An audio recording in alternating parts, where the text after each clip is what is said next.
If you've ever thought to yourself you want to be a graphic designer, but you don't really know what that means, you're not alone. One of the biggest misconceptions about graphic design is the career path. People imagine designers as people sitting at computers designing logos all day. While some designers do exactly that, graphic design has become an incredibly broad field. Some designers build apps. Some make cereal boxes. Some, like myself, create social media campaigns. Some work in publishing, others specialize in motion graphics. Some spend their entire career designing presentations for large corporations. And the truth of the matter is that graphic designer is just the starting point. So if you want to be a graphic designer but you're not really sure where you fit in, this video is for you. In this video, we're breaking down some of the most common graphic design career paths, what those jobs actually involve, and who would thrive in those careers. My goal isn't to tell you which path is best for you. My goal is to help you figure out which one feels most like you. Because finding the right career path, it's the difference between loving your career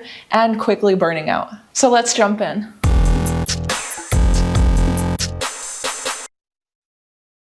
Before we jump into career paths, I want to share with you something that I wish that someone told me when I was younger. You don't have to choose one design career path and stay there forever. A lot of designers put pressure on themselves to figure out everything immediately. They ask questions like, should I become a UX designer? Should I specialize in branding? What if I choose wrong? Here's the good news. Most designers don't follow a perfectly straight line. Many of us start out as generalists. We try out different projects. We discover what we enjoy. And then we slowly specialize over time. Your first design job, it isn't a lifelong contract. Think of your early career as exploration. You're gathering information about yourself as much as you're building skills.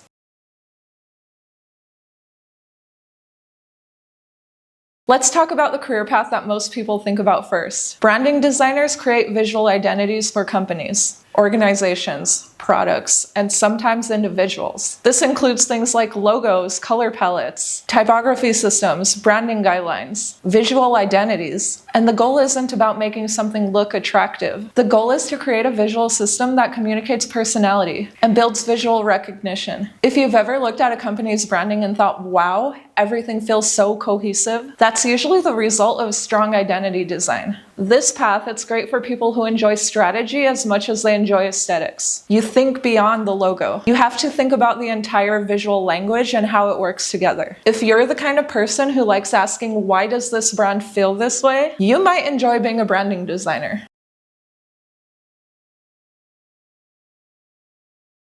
This is probably the most common graphic design job. Marketing designers, they create visuals to help an organization communicate with their audience. This includes things like social media graphics, advertisements, posters, brochures, email campaigns, event materials, digital marketing assets. This is actually where many designers begin their careers. I know this for a fact because I've spent many years working in-house. And one thing that a lot of people don't realize is how much of a variety exists in this type of role. One day you might be designing a brochure. The next day you might be photographing an event, if you're also the photographer. And the next day you're creating social media content. This type of role often requires flexibility. If you're someone who enjoys variety rather than working on the same project every day, this role might be for you.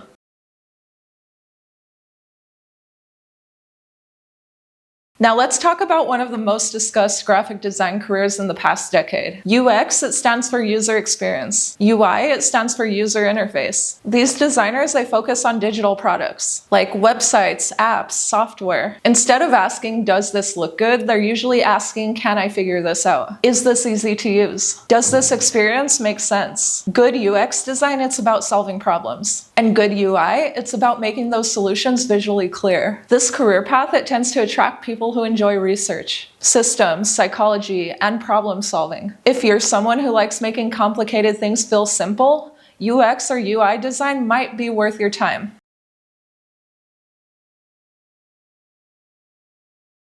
Packaging design is one of the most underrated specialties in the design world. Every product you see on the shelf, it had a designer involved at some point. You could think about things like snack packaging, cosmetics, coffee bags, toy boxes, skincare products. In package design, you have to balance creativity with practicality. The design needs to attract attention, but it also needs to communicate information clearly within the restraints of manufacturing. It's a really fascinating blend of branding, marketing, and physical design. If you enjoy creating tangible things that people could actually hold, packaging might be your thing.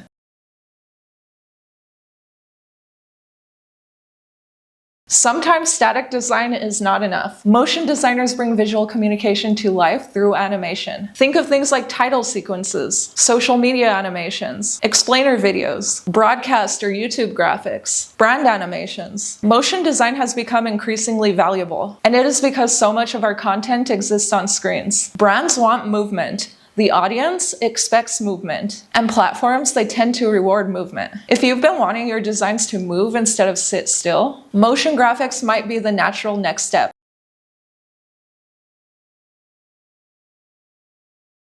Editorial focuses on organizing large amounts of information, and you have to do this in a way that's both beautiful and visually appealing. Think about things like magazines, books, annual reports, newspapers, digital publications. This specialty is heavily connected to typography and layout design. You need to care about readability. You need to enjoy working with structure. And yes, I could say this with confidence because I've dabbled in this too.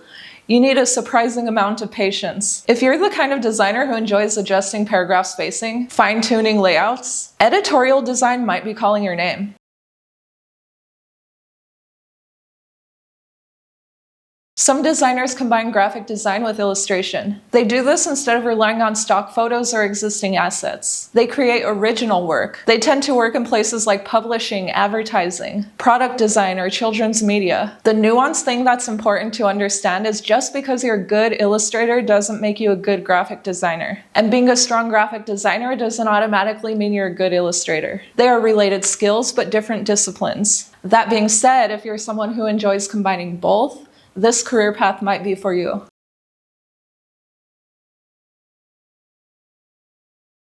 So freelancing isn't really a specialty, it's more of a business model. A freelance designer might work in branding, marketing, packaging, web design, or several other areas all at once. The biggest thing to know about this is you're responsible for finding your own clients. That's the underestimated part that most people forget. Freelancing isn't just designing. It's communication, sales, contracts, project management, accounting. If you're someone who's independent, you're wearing multiple hats. Freelancing can offer incredible freedom, but it's important to understand that you're not only a designer, you're also a business owner.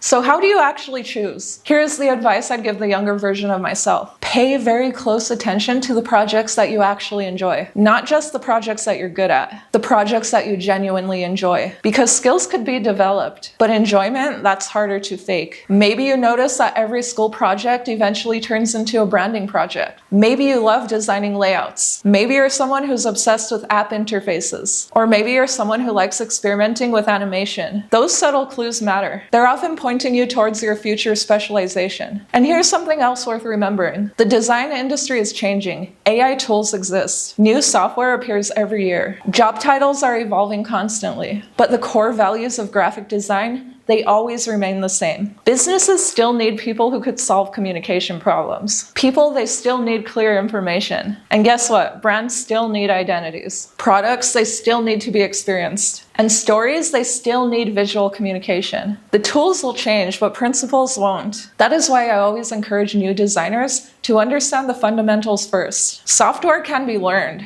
Trends come and go. Strong design thinking, that stays valuable. If you're still trying to figure out what designer you want to become, don't worry. You don't have to figure it all out today. Most professionals didn't have the answer when they started either. Explore, experiment, stay curious, try different projects, build different skills. Pay attention to what energizes you. And remember, there isn't just one correct way to have a design career. Some designers build brands, others build apps. Some do magazines, others do packaging. And some have entire businesses of their own. The cool thing about having a creative career is you're not just following someone else's path. The goal is to find the path that makes you excited to create. And who knows, maybe the design career path that makes you excited hasn't even been discovered yet. If you're currently exploring a career, let me know in the comments. I'd love to know where you see yourself sitting in this wonderfully weird career path. But anyway, guys, that's all I have for you today. I hope this video was helpful. And if you enjoyed it, please give it a like. Subscribe for more just like this because I make videos every single week. And I will see you in the next one. Bye!